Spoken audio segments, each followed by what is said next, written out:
Buenos días a todos y bienvenidos a las clases virtuales de Química General. En el vídeo de hoy trataremos el tema el átomo de hidrógeno. Para ello, utilizaremos libros, todos ellos presentes en la biblioteca de la facultad, como el Hugie, el Moeller o el Hausdorff. En menor medida, también utilizaremos otros libros, como el Gillespie o el Lagowski, sin que esto sea en absoluto un listado exhaustivo. Existen otros muchos libros presentes en la biblioteca que pueden ser igualmente útiles para el alumno. En este caso, nuestro problema es el átomo de hidrógeno. Para resolverlo, aplicaremos la ecuación de Rödinger al electrón de ese átomo de hidrógeno. Matemáticamente, el problema es similar al que hemos resuelto anteriormente de la partícula en el foso de potencial, más en concreto un foso de potencial tridimensional, solo que en este caso el contorno de ese foso será esférico en lugar de cúbico. Así pues, por una cuestión simplemente de comodidad desde el punto de vista del cálculo matemático, utilizaremos coordenadas polares en lugar de coordenadas cartesianas. Al respecto, recordemos que las coordenadas cartesianas vienen dadas por tres números, que se corresponden con las dimensiones en cada uno de los tres ejes de coordenadas, x, y y z. Por el contrario, las coordenadas polares vienen dadas por un primer valor, un argumento, que es la distancia al origen de coordenadas, y dos ángulos, definidos con respecto a los ejes. Planteamos la ecuación de Rödinger, que no es más que un problema matemático, que tendrá su correspondiente solución matemática. De todas las soluciones matemáticas, nos quedaremos con aquellas que cumplan las condiciones limitantes que arbitrariamente les hemos impuesto para que sean aceptables. Es decir, esa función phi debe ser una función normal. La probabilidad de encontrar el electrón en la totalidad del espacio ha de ser máxima, o lo que es lo mismo, la integral de la función por su conjugada en un diferencial de volumen cuando éste tiende al infinito ha de ser igual a la unidad. Debe ser continua. Existe siempre, aunque su valor sea cero. Y además debe tomar un valor único. A estas condiciones le añadimos una cuarta, que es la condición de contorno que va a tener nuestro problema concreto objeto de estudio, consistente en que la función tenderá asintóticamente a cero, esto es, se acerca progresivamente al valor cero, pero sin alcanzarlo hasta llegar al infinito. Esta condición deriva del hecho de que la probabilidad es máxima en la totalidad del espacio, y que por lo tanto no podemos establecer fronteras al átomo. La función phi, que vamos a obtener como solución del problema matemático, adoptará una forma como la mostrada en la imagen, y que de forma resumida consta de tres términos. En el primero de ellos, R mayúscula, están englobados todos aquellos que dependen de la variable R, es decir, de la distancia. No dependen para nada de ninguno de los dos ángulos, y por lo tanto no tendrán dependencia con la orientación, sino única y exclusivamente con la distancia respecto del origen. Es lo que vamos a llamar la parte radial de la función. Los otros dos términos engloban cada uno de ellos la variación con respecto de cada una de las dos variables angulares, los dos ángulos, phi y θ, tal que el conjunto de ambos constituye lo que denominaremos genéricamente como la parte angular de la función, y que representa la variación de dicha función con la orientación y dirección consideradas, pero sin dependencia ninguna con la distancia. Por otro lado, podemos ver que en estos términos aparecen tres coeficientes numéricos, n, l y m. Estos números son unos coeficientes matemáticos que forman parte de la solución matemática y que nos vienen impuestos por la propia solución matemática del problema, igual que nos ocurría con la partícula en el foso de potencial. Lo que sucede ahora es que, aunque sean una solución matemática, los valores permitidos para estos coeficientes coinciden con los valores que tomaban los números cuánticos para el átomo de Bohr. De ahí que mantengamos la notación n, l y m. Su significado va a ser el mismo que en el átomo de Bohr. Son los números cuánticos, solo que en este caso no se han introducido arbitrariamente para interpretar las series espectrales, sino que forman parte de la propia solución matemática del problema. Para cada posible combinación de valores de estos tres números n, l y m, tendremos una función propia del sistema, que se corresponderá con lo que a partir de ahora llamaremos un orbital atómico, en este caso del átomo de hidrógeno. Es decir, que los orbitales atómicos no son otra cosa que soluciones de esa ecuación diferencial, planteada para nuestro problema concreto, el átomo de hidrógeno. De todas las posibles soluciones matemáticamente correctas, solo aquellas que además sean normales y uniformes constituirán el conjunto de soluciones aceptables. Y de ellas, aquellas que además cumplan las condiciones de contorno definidas para nuestro problema en concreto, son las funciones que consideraremos válidas o útiles, las funciones a partir de las cuales podremos obtener información del sistema. Estos coeficientes que hemos obtenido como parte de la solución matemática van a ser los números cuánticos. El primero de ellos, n, es el número cuántico principal, que es una medida de la distribución radial de la densidad de carga electrónica, y que, en cierto modo, determina el valor de la energía en el átomo de hidrógeno. Toma valores enteros, positivos, distintos de 0, es decir, 1, 2, 3, 4 y así sucesivamente. El segundo de ellos, L, es el número cuántico azimutal o número cuántico de momento angular, y es una medida del momento angular del electrón. Toma valores desde 0 hasta n-1, valores enteros. Cuando L vale 0, hablamos de orbitales tipo S. Cuando L vale 1, hablamos de orbitales tipo P. Cuando L vale 2, son orbitales tipo D. Y para L igual a 3, son orbitales tipo F. El tercero, M, o más correctamente M sub L, es el número cuántico magnético y es una medida de la degeneración. Recordemos que las soluciones propias eran degeneradas cuando coincidían sus valores propios. Así, n sub L toma valores desde menos L hasta más L pasando por 0. Por lo tanto, valores de 0, más menos 1, más menos 2, más menos L. Esto significa que podemos tener toda una colección de valores de los tres números cuánticos, n, L y m sub L, tal que cada posible combinación de esos tres valores nos va a definir un orbital. Cuando n vale 1, L puede tomar valores desde 0 hasta n-1, por lo tanto únicamente valor 0. Y m sub L valores desde 0 hasta más menos L, por lo tanto un único valor. La combinación 1, 0, 0 se corresponde con lo que denominamos el orbital 1s. Recordemos, orbital s, L igual a 0. En el caso de que n valga 2, L puede tomar dos valores, 0 y 1. Para L igual a 0, m sub L solamente vale 0, tendríamos el orbital 2s, y para L igual a 1 hay tres posibles valores de m sub L, 0, más 1 y menos 1.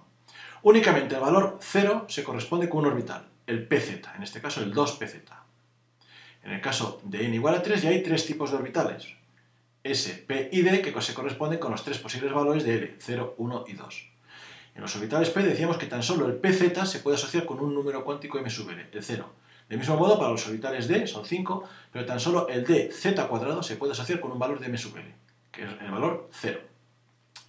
Para denotar esos orbitales utilizaremos la notación nl elevado a x. Por ejemplo, un 2p5 significa n vale 2, es un orbital p, luego L vale 1, y 5 significa que tiene 5 electrones. Y es su grado de ocupación. En la tabla que se muestra a continuación, tomada del Moeller, Química Inorgánica, en su edición castellana del año 94, podemos ver las distintas combinaciones de esos tres números cuánticos asociados tanto con su correspondiente orbital como con la función de onda que describe ese orbital. Si nos fijamos, en todos ellos aparece un término exponencial negativo. Una exponencial negativa significa que la función es decreciente, pero decreciente asintóticamente a 0. Nunca va a alcanzar el valor 0 hasta llegar al infinito, lo cual es justamente la condición de contorno que le habíamos puesto a la función para nuestro problema. Cuando estudiamos esta función de onda, cada una de sus partes componentes nos proporciona una información diferente. Así, el estudio de la parte radial nos proporciona información relacionada con la distancia de la distribución electrónica al núcleo, es decir, el tamaño, o con cuestiones energéticas, según que la carga esté más o menos cerca del núcleo, así como potenciales de ionización, electronegatividades, etc. Por el contrario, la parte angular nos proporciona información relacionada con la forma de los orbitales atómicos y la simetría de estos. Si pretendemos estudiar la función en su conjunto, nos encontramos con que necesitamos tres conjuntos de coordenadas para determinar cada punto y una cuarta para fijar o dibujar el propio valor de la función. Eso implicaría utilizar un sistema de 4 coordenadas. Normalmente nosotros utilizamos un plano, 2 coordenadas, y utilizando perspectiva podemos dibujar en esas dos dimensiones algo que tenga 3 coordenadas. Dibujar 4 es imposible. Así pues, lo que haremos será estudiar por separado la parte radial y la información que nos proporciona, y por otro la parte angular y la información que ésta nos proporciona. Para estudiar la parte radial de la función utilizaremos esta en coordenadas polares. Vemos en las ecuaciones de la tabla anterior aparecían los términos z, de carga nuclear, la e, que es la base de logaritmos neperianos, y la sub 0, que es el radio de la primera órbita de Bohr. La parte radial, que vamos a denotar genéricamente como R mayúscula, parte radial, y entre paréntesis la R pequeña, en el sentido de que varía únicamente con la distancia y no con los ángulos ni phi ni tita, es la parte radial de la función. Es una función matemática, únicamente, y por lo tanto carece de significado físico. Su representación gráfica sería como lo que se muestra en la imagen, donde sería una gráfica en la que, bueno, dependiendo del orbital que estemos utilizando, corta el eje X en 1, 2, 3 puntos, etc. Pero carece de significado físico, no proporciona ningún tipo de información. Cuando analizamos la expresión matemática de la parte radial correspondiente a un orbital 1s y englobando todas las constantes en una constante genérica que vamos a denominar k sub 1s, la expresión de esa parte radial nos queda como la que se muestra en la imagen, donde aparece una exponencial negativa, es decir, una exponencial decreciente, que además decrece más rápido para n igual a 1 de lo que lo hará luego para n igual a 2, y que además aumenta su radio conforme aumenta el valor de n. Si hacemos lo mismo para el caso de n igual a 2, vemos que en esa parte radial nos aparece un paréntesis que puede hacerse 0. Se hace 0 para un determinado valor de r, concretamente 2 a sub 0 partido z. Esto significa que para valores de r menores, la función, la parte radial, tomará un signo positivo. Para valores de r mayores, la función tomará signo negativo. Y para valores de r que justamente sean de 2 a sub 0 partido z, la parte radial se va a hacer 0. Si la parte radial se hace 0, el conjunto de la función se hará 0. Tendremos un nodo. Pero ese nodo tiene su origen en la parte radial. Por lo tanto, hablaremos de nodos radiales. Nodos, donde la función se hace 0, pero nodos radiales, porque se hace 0 la parte radial de la función. Vemos que para orbitales tipo S existen n-1 nodos radiales, para un orbital tipo P n-2 y para un orbital tipo D n-3. Genéricamente, diremos que el número de nodos radiales viene dado por la expresión n-l-1. La función en su conjunto es un producto multiplicativo de la parte radial por la parte angular. Acabamos de ver que cuando la parte radial se hace 0, el conjunto de la función será 0. Hablaremos de nodos radiales. Su origen está en la parte radial de la función. Y su número viene dado por la expresión n-l-1. Del mismo modo, la función puede hacerse 0 porque sea la parte angular de la función la que se haga 0. En este caso hablaremos de nodos angulares. Y el número de nodos angulares viene dado por L. Tal que el número total de nodos donde la función se hace 0 viene dado por la expresión n-1, que es la suma de los nodos radiales más los nodos angulares. Anteriormente hemos utilizado la parte radial, una función matemática que no tenía mayor significado. Del mismo modo podemos utilizar el cuadrado de esa función radial, que es la densidad de probabilidad, y que como su propio nombre indica, tiene nociones de probabilidad. O bien podemos utilizar lo que más información nos va a proporcionar, la función de distribución radial, o también llamado función de probabilidad, 4πr² por la parte radial al cuadrado. Consideremos un elemento diferencial de volumen, tal que sea una esfera hueca, cuyo espesor venga dado por un diferencial de r. Dado que el volumen de una esfera es 4/3 de πr², el diferencial de volumen será la derivada con respecto a r, por lo tanto, 4πr² por diferencial de r.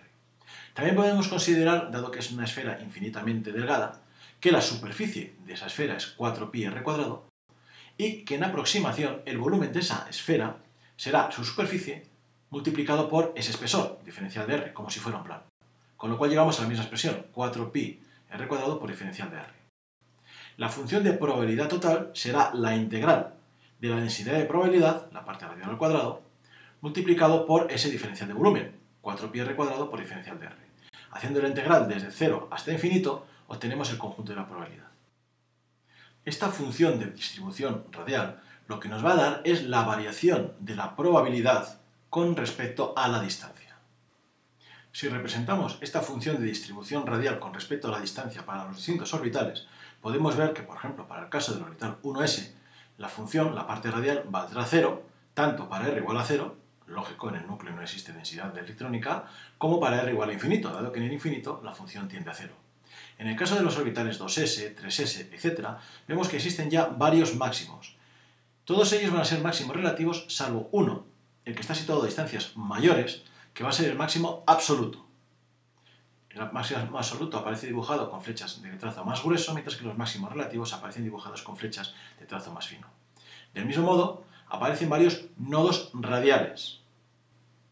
En la imagen se compara la parte radial y la función de distribución radial, ilustrado para el caso de un orbital 3s. La parte radial se muestra a la izquierda. Vemos que es una gráfica correspondiente a una función matemática, donde no hay mayor información que tal vez los dos nodos radiales, las distancias correspondientes a los dos nodos radiales, donde la función se hace 0. A distancias menores del primero, la función toma signo positivo, entre el primero y el segundo toma signo negativo, y a distancias mayores del segundo toma signo nuevamente positivo. En cambio, a la derecha, la función de distribución radial, nos indica no solamente la existencia de dos nodos a las mismas distancias que la parte radial, dos puntos donde la densidad es 0, sino que nos indica también la existencia de tres máximos relativos. Uno a distancias más cortas que el primer nodo, un segundo a distancias comprendidas entre el primero y el segundo de los nodos radiales, y el tercero que va a ser el máximo absoluto, situado a distancias mayores del tercer nodo radial. Y vemos cómo va variando esa densidad electrónica conforme varía la distancia. Primero aumenta hasta alcanzar el primer máximo relativo, disminuye hasta alcanzar el primer nodo, vuelve a aumentar hasta alcanzar el segundo máximo relativo, disminuye hasta alcanzar el segundo de los nodos y nuevamente aumenta hasta alcanzar el máximo absoluto. A partir de ahí ya es una exponencial decreciente que tenderá asintóticamente a cero. Una comparativa similar puede hacerse con el resto de los orbitales atómicos, donde podemos ver cómo va variando la distancia de ese máximo absoluto conforme va aumentando el número n y cómo va variando el número de nodos radiales según la notación n-l-1 que hemos visto anteriormente. El hecho de que la función tome signo positivo o negativo puede parecer un pequeño detalle sin importancia, pero cuando luego lleguemos a estudiar el enlace covalente veremos que es clave, porque en ese enlace covalente, cuando se solapen los orbitales, diremos que si los lóbulos que se solapan tienen distinto signo, es decir, la función tiene distinto signo, diremos que es una situación anti-enlazante, una situación que va a debilitar el enlace. Por el contrario, cuando los lóbulos que se solapen correspondan a lóbulos donde la función tome el mismo signo para ambos orbitales, diremos que es una situación enlazante, una situación que va a fortalecer el enlace. Por otro lado, la presencia de esos máximos relativos también va a tener su importancia. Imaginemos para el caso de n igual a 3 y comparemos los orbitales 3s, 3p y 3d, mismo n cambiando el número cuántico L. El orbital s presenta el máximo absoluto a una distancia mayor, sin embargo es el más fuertemente atraído de los tres. ¿Por qué? Porque el orbital s, aunque tenga ese máximo absoluto a una distancia mayor, presenta dos máximos relativos que se cuelan a distancias más próximas del núcleo. Por lo tanto, es más fuertemente atraído. Diremos que el orbital s es más penetrante que el p. Penetra en el núcleo hasta distancias más cortas. Del mismo modo, el orbital p es más penetrante que el d. En general, a igualdad de número cuántico n, cuanto más pequeño sea L, más penetrantes van a ser los orbitales. Si por el contrario dejamos L fijo, por ejemplo orbitales S, y vamos cambiando el número cuántico n, orbitales 1s, 2s, 3s, nos encontramos con que a medida que n vaya siendo más pequeño, el radio es menor y por lo tanto la superficie donde se concentra la densidad electrónica es menor. Hablaremos de orbitales más compactos. El 1s es más compacto que el 2s y el 2s es más compacto que el 3s. A la inversa, el 3s será más difuso que el 2s y el 2s más difuso que el 1s. Conforme n va disminuyendo, los orbitales van siendo cada vez más compactos. Cuando n va aumentando, los orbitales van siendo cada vez más difusos. En consecuencia, del estudio de la parte radial obtenemos una serie de información dependiendo de toda ella de la distancia. Hablamos de orbitales más o menos difusos, más o menos compactos, orbitales más o menos penetrantes, probabilidad que varía con r, con la distancia, pero también con el número cuántico n, y que no presenta absolutamente ninguna dependencia con los ángulos phi o θ. Hablamos de máximos absolutos y máximos relativos, e introducimos el concepto de nodos radiales. Seguidamente pasaremos a estudiar la parte angular de la función. El conjunto de esa parte angular es lo que denominaremos armónicos esféricos y que representamos genéricamente como una y con un subíndice m, siendo m el número cuántico correspondiente. En el caso de que ese número cuántico tome un valor 0, el armónico esférico es una función real, lo cual significa que la solución matemática se corresponde directamente con un orbital atómico. Por el contrario, cuando m toma un valor distinto de 0, más menos 1, más menos 2, esos armónicos esféricos son soluciones imaginarias, es decir, contienen el número i. Por lo tanto, la solución matemática ya no se va a corresponder a un orbital atómico. Para solucionar este problema, echamos mano de una solución matemática, tal que, matemáticamente, si dos o más funciones son solución de una determinada ecuación diferencial, cualquier combinación lineal de ellas será igualmente solución de la misma ecuación diferencial. El problema es que serán soluciones matemáticamente correctas. Para que sean aceptables, deberán además ser normales, continuas y uniformes. Y para que de ellas podamos sacar información física relevante, además deberán de cumplir las condiciones de contorno que les hemos impuesto arbitrariamente. Así, para el caso del orbital 2p, el armónico esférico correspondiente al valor de m igual a 0 es real, lo que significa que la expresión matemática de la parte angular se corresponde directamente con uno de los orbitales atómicos, el que denominamos pz. Por el contrario, los armónicos esféricos correspondientes a las soluciones m igual a más 1 y m igual a menos 1 son imaginarios. Las dos combinaciones lineales que además sean aceptables y además cumplan las condiciones de contorno, darán lugar a la expresión matemática correspondiente a los orbitales atómicos Px y Pi. Tanto en un caso como en otro, no podemos asignarle directamente un único valor de m, dado que cualquiera de ellos, el Px o el Pi, es una combinación lineal de los armónicos esféricos correspondientes a m más 1 y a m menos 1. Únicamente el Pz se correspondía directamente con un armónico real y por lo tanto m igual a 0. Algo parecido ocurre con los orbitales d, donde el dz cuadrado se corresponde con el armónico esférico que tiene forma real, m igual a 0. Por el contrario, los otros cuatro orbitales d, el dxy, el dxz, el diz y el dx2 y 2, se corresponden respectivamente con cuatro distintas combinaciones lineales de los cuatro armónicos esféricos correspondientes con los valores de m más 1, m menos 1, m más 2 y m menos 2. Si analizamos detenidamente la expresión matemática de la parte angular correspondiente a un orbital S, lo primero que destaca es que no depende absolutamente para nada de los términos x, y z. Es decir, que para un determinado valor de r, la parte angular va a permanecer constante y en consecuencia el valor final de la función también va a permanecer constante, no va a variar. En segundo lugar, la parte angular nunca se va a hacer cero, algo que ya sabemos, puesto que L vale 0, no hay nodos angulares. En consecuencia, un orbital S presenta una simetría esférica, con ausencia de nodos angulares. En el caso de la parte angular correspondiente a un orbital PZ, existe una dependencia con respecto a la ordenada Z, de ahí aparece el subíndice P sub Z, varía con Z. Para valores de Z positivos, la parte angular toma signo positivo. Para valores de Z negativos, la parte angular tomará signo negativo. De ahí que representemos los lóbulos con un signo positivo en la parte de Z positivos y con un signo negativo para la parte de Z negativos. Dado que es un orbital tipo P, L vale 1, luego tendrá un nodo angular. Ese nodo angular será aquel donde la parte angular de la función se haga 0. Igualando a 0, el único valor posible es Z igual a 0, o lo que es lo mismo, el plano XY. Un plano horizontal tal que los lóbulos quedan uno en la parte superior y otro en la parte inferior. Análogamente, la parte angular de un orbital Px varía con la ordenada x. La parte angular de un orbital Pi varía con la ordenada y. En el caso del orbital Px, para valores positivos de x la función toma signo positivo, para valores negativos toma signo negativo.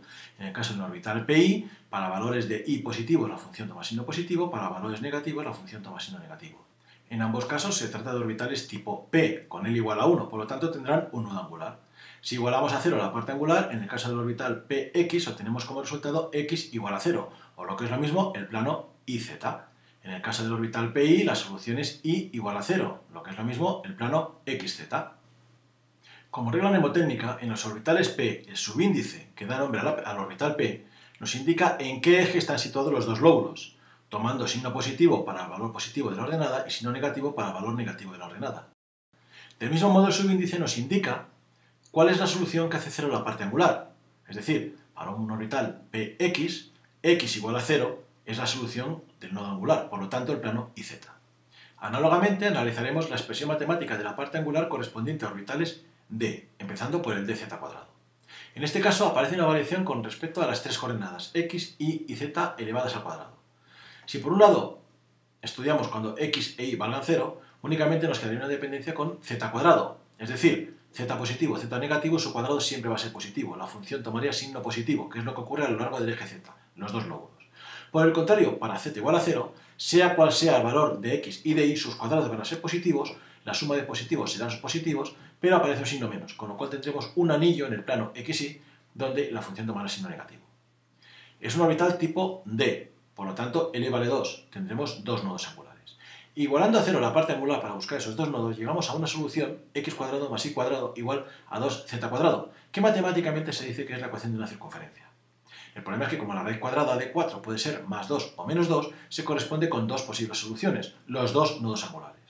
Son circunferencias de radio z, positivo o z negativo, tal que son circunferencias que se van apilando sucesivamente, constituyendo en su conjunto la superficie de un cono. Son superficies nodales, no son planos, son superficies cónicas, en este caso la superficie de un cono.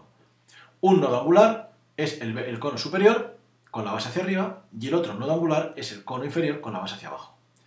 Los nodos angulares se disponen de forma que el lóbulo queda dentro del cono y el anillo queda fuera.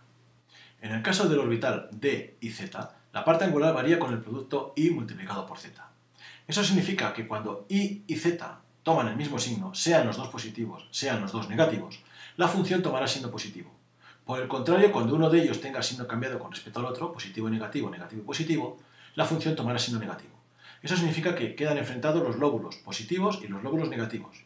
Ojo, lóbulos donde la función toma signo positivo, lóbulos donde la función toma signo negativo. Sigue siendo un orbital D, por lo tanto, L vale 2 y tiene dos nodos angulares. Igualando la parte angular a 0 para buscar esos dos nodos angulares, la solución es I multiplicado por Z igual a 0. Hay dos posibles soluciones que se corresponden con los dos nodos angulares. La primera, I igual a 0, se corresponde con el plano XZ. La segunda, Z igual a 0, se corresponde con el plano XY. Análogamente, la parte angular de un orbital de XY varía con el producto X por Y y la parte angular de un orbital de XZ varía con el producto X por Z. En ambos casos son orbitales D, por lo tanto L vale 2 y tendremos dos nodos angulares. En el caso del DXY, cuando X e Y tengan el mismo signo, la función tomará signo positivo, cuando tengan distinto signo, tomará signo negativo. En el caso del DXZ, cuando X y Z tengan el mismo signo, la función tomará signo positivo y cuando tengan distinto signo, la función tomará signo negativo. Igualando las partes angulares a 0 para localizar los nodos angulares, para el caso del DXY, la solución es X por Y igual a 0. Por lo tanto, X igual a 0, plano YZ, o Y igual a 0, plano XZ. En el caso del DXZ, la solución sería X por Z igual a 0.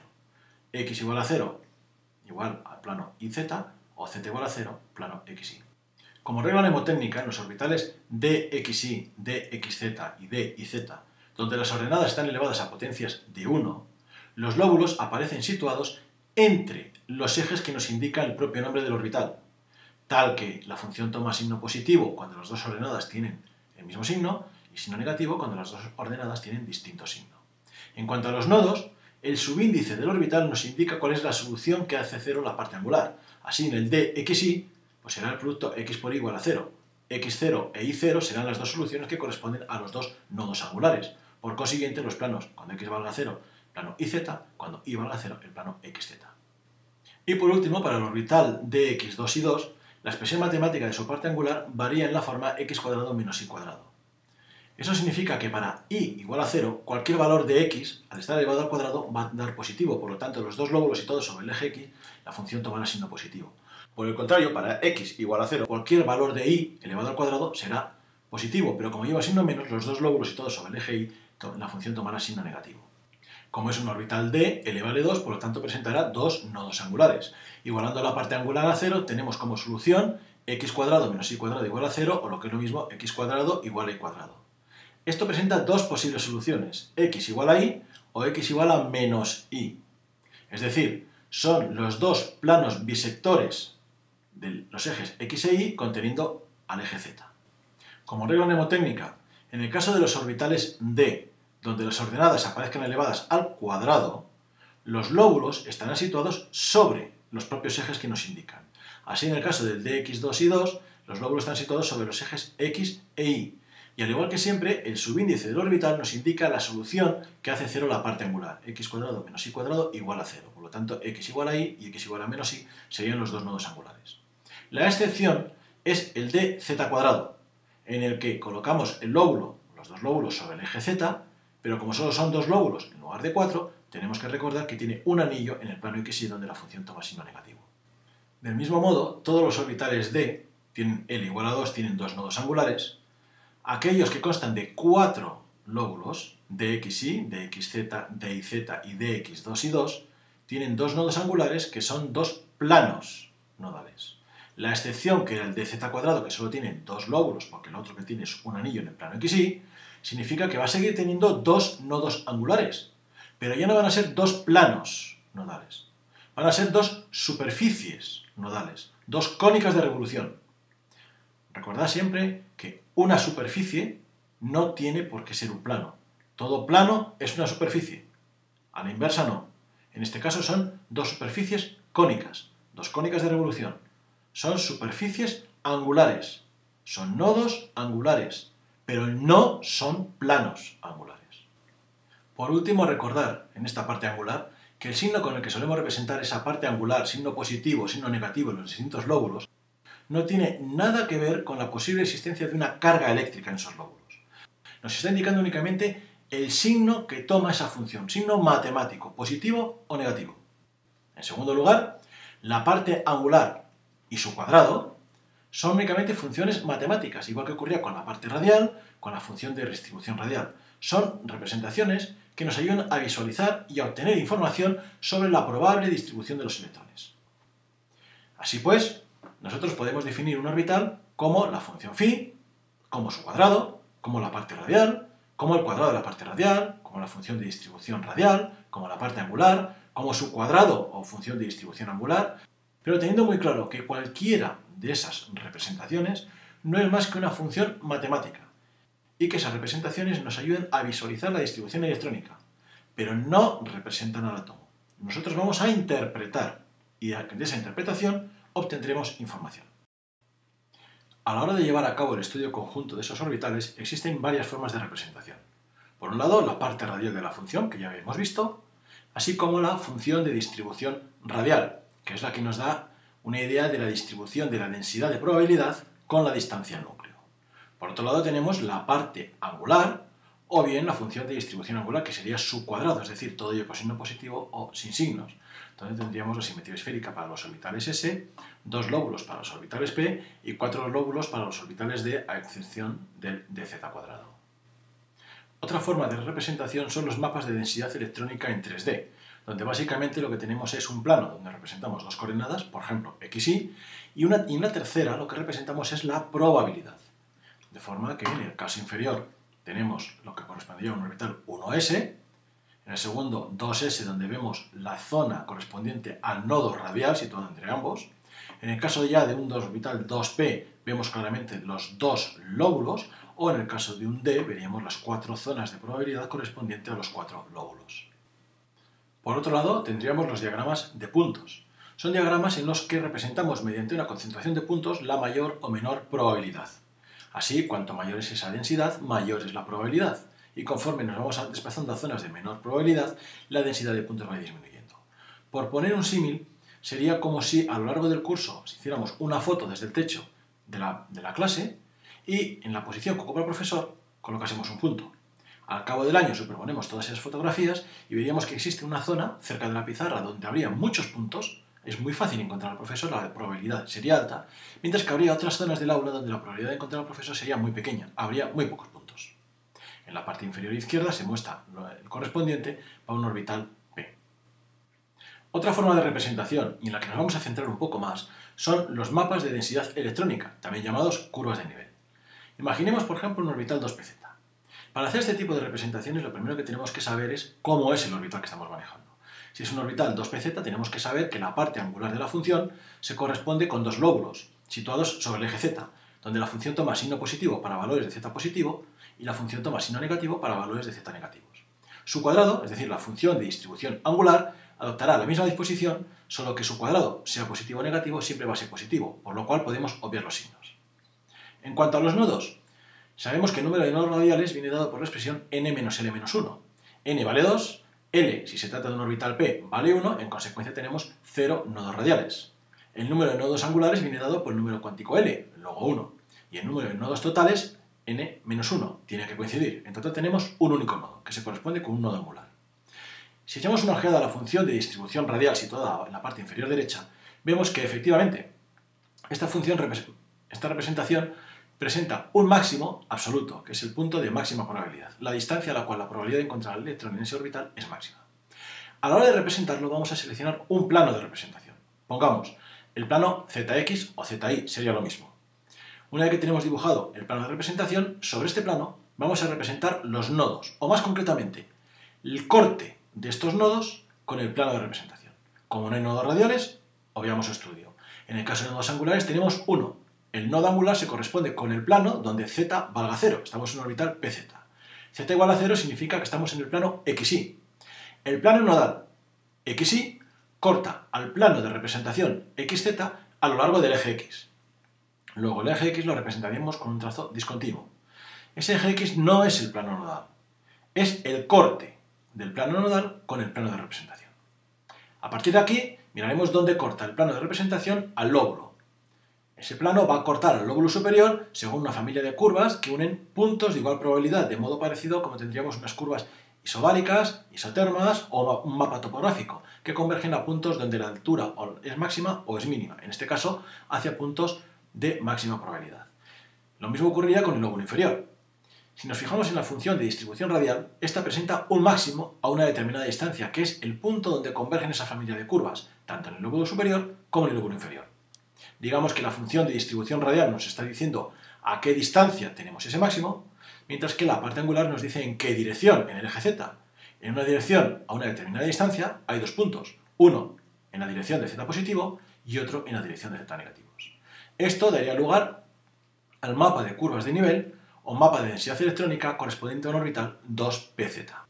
Si ahora hacemos lo mismo, representar el diagrama de densidad electrónica o mapa de densidad electrónica para una orbital 3pz, nos encontramos con que la parte angular y la función de distribución angular de un 3pz con respecto a un 2pz no cambian.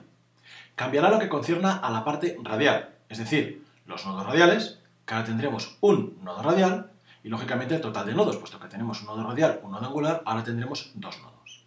Si nos fijamos en la función de distribución radial en la parte inferior derecha, vemos que efectivamente hay una distancia a la cual la parte radial se hace 0, que se corresponde con la distancia a la cual aparece el nodo radial, y tendremos dos máximos, de los cuales uno de ellos está situado a distancias menores del nodo radial.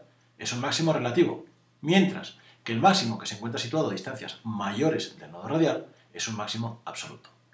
A la hora de representarlo, lo vamos a hacer en un plano. En este caso vamos a hacerlo igual que antes, en el plano ZX o ZY, sería indistinto. Lo primero que vamos a representar es el corte de ese plano de representación con los nodos. Ahora tenemos un nodo radial. Luego ese nodo radial va a cortar al plano de representación a lo largo de una circunferencia. Recordemos que los nodos radiales son esferas y el corte de una esfera siempre va a ser una circunferencia.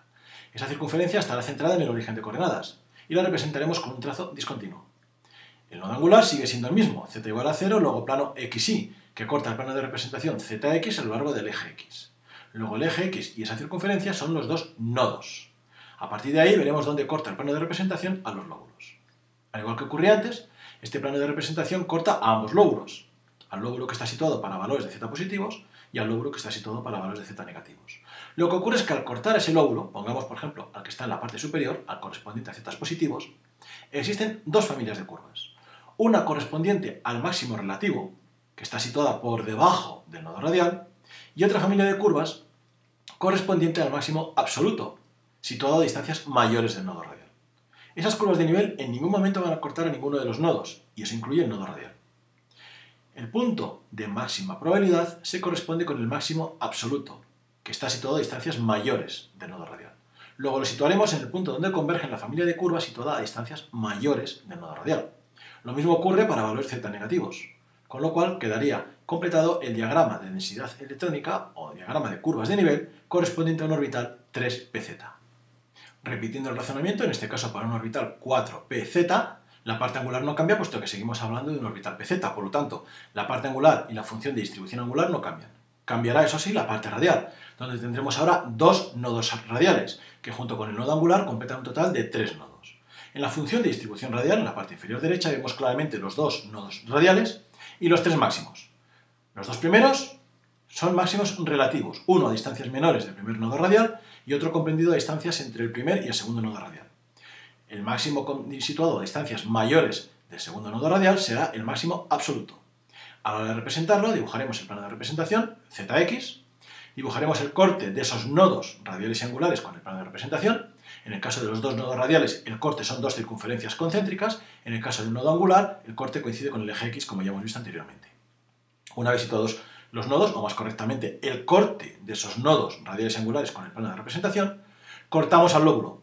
Al igual que antes, el lóbulo superior situado para valores de z positivos es cortado por el plano de representación, pero en este caso según tres familias de curvas. Una primera, situada a distancias menores del primer nodo radial y que se correspondería con el primer máximo relativo. Una segunda, a distancias comprendidas entre el primer y el segundo nodo radial y que se corresponde con el segundo máximo relativo.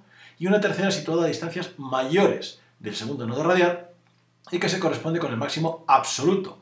Y en consecuencia será en esta última donde colocaremos el punto de máxima probabilidad. Dado que el plano de representación cortará a ambos lóbulos, el diagrama de mapas de densidad electrónica se completa con la parte inferior.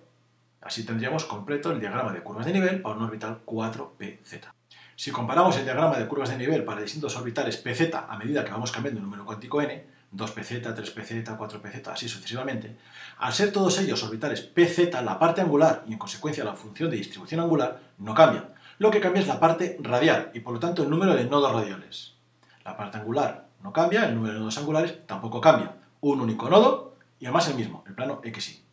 A la hora de representarlo, el nodo angular, o mejor dicho, el corte del nodo angular con el plano de representación va a ser siempre el mismo en todos ellos, en este caso coincide con el eje x. El número de nodos radiales nos aparecerán ninguno, en el caso de 2pz, 1 en el caso de 3pz, 2 en el caso de 4pz, así sucesivamente. La distribución de esas familias de curvas se corresponde con la disposición que tienen esos lóbulos a lo largo del eje z. Y siempre el punto de máxima probabilidad correspondiente al máximo absoluto se colocará en aquella familia que está situada más lejos del último nodo radial. El alumno puede practicar los diagramas de densidad electrónica para orbitales 1s en cualquiera de los tres planos y para orbitales 4dx2 y 2 igualmente en cualquiera de los tres planos. Otros ejemplos adicionales que el alumno puede encontrar en los cuestionarios serían los orbitales 2s o 3s en cualquier plano, el 3px en el plano iz, 3 de z cuadrado y 4 de z cuadrado en el plano xz, viendo la diferencia entre ambos, el 4 de xy en cualquiera de los tres planos posibles de representación, o el 5 de x2 y 2 en cualquiera de los tres planos de representación. Para un átomo dado, el valor más bajo de n se corresponde con el más estable, el de menor contenido energético. Es lo que vamos a denominar genéricamente como el estado fundamental. Para un determinado valor de n, existen n tipos de orbitales. Así, para n igual a 1 hay un único tipo de orbital, los orbitales s. Para n igual a 2 hay dos tipos, s y p. Para n igual a 3 hay tres tipos, s, p y d. Y para n igual a 4 hay cuatro tipos, s, p, d y f. Estos tipos de orbitales se corresponden con los distintos valores que pueda tomar el número cuántico L. Para un valor de L, existen 2L más 1 posibles valores de m sub L, o lo que es lo mismo, 2L más 1 posibles orbitales de ese tipo. Así, para un orbital tipo S, donde L vale 0, no hay más que un orbital. Para los orbitales tipo P, donde L vale 1, hay tres tipos de orbitales.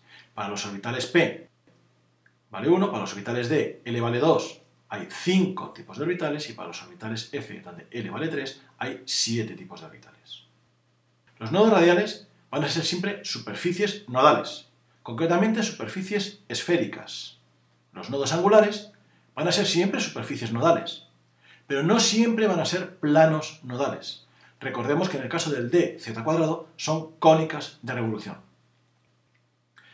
Recordemos que un plano siempre es una superficie, pero no toda superficie es un plano. Los nodos van a ser siempre superficies nodales, superficies planas, superficies cónicas de revolución, en el caso de los nodos angulares, o ya si nos vamos a los nodos radiales, superficies esféricas. Seguidamente podemos ver un estudio comparativo para los orbitales 1s, 2s y 3s, donde se representa por un lado la probabilidad dada por el cuadrado de su función, o bien también la densidad de carga, bien por un diagrama de puntos o bien por una estructura en capas que resulta más visual y más fácil de ver. Por último, para representar un orbital 1s podríamos representarlo por su parte angular, o bien por su función de distribución angular, es decir, el cuadrado de esa parte angular, que es lo que aparece en la figura A. Vemos una forma esférica. También podemos representar la información que tenemos de su parte radial. En la gráfica B aparecería la parte radial, en la parte C el cuadrado de esa parte radial, en la parte D sería un diagrama de densidad de puntos, y en la parte E tendríamos una función de distribución radial que se corresponde con el anterior y nos indica un poco la variación de esa probabilidad en función de la distancia. A medida que nos vamos yendo hacia la derecha, tendríamos las mismas representaciones para un orbital 1s, 2s, 3s y 4s, donde podemos ver cómo la parte radial o su cuadrado no nos dan demasiada información, pero la función de distribución radial nos va dando claramente una información de cómo van apareciendo los nodos radiales, los máximos relativos y el máximo absoluto que se va situando cada vez a distancias mayores. Mientras que el diagrama de puntos nos hace una visual bastante clara de dónde se encuentra situada esa densidad electrónica y dónde no hay densidad electrónica. Vemos que la parte radial cambia de un 1s, 2s, 3s, 4s, pero la parte angular no cambia mientras estemos hablando de orbitales s. Y hasta aquí lo que un alumno de este curso debe conocer respecto del átomo de hidrógeno. Llegado a este punto ya es cuestión del alumno practicar lo aprendido. Para aquellos que estéis matriculados en la asignatura, en la plataforma Moodle disponéis de material adicional y, por supuesto, de cuestionarios online y cuestionarios escritos para que podáis practicar lo aprendido. Y, por supuesto, siempre podéis hacer uso de las tutorías para resolver dudas, tanto acudiendo a consultas al despacho del profesor como utilizando la propia plataforma o el correo electrónico. Muchas gracias a todos y hasta la próxima.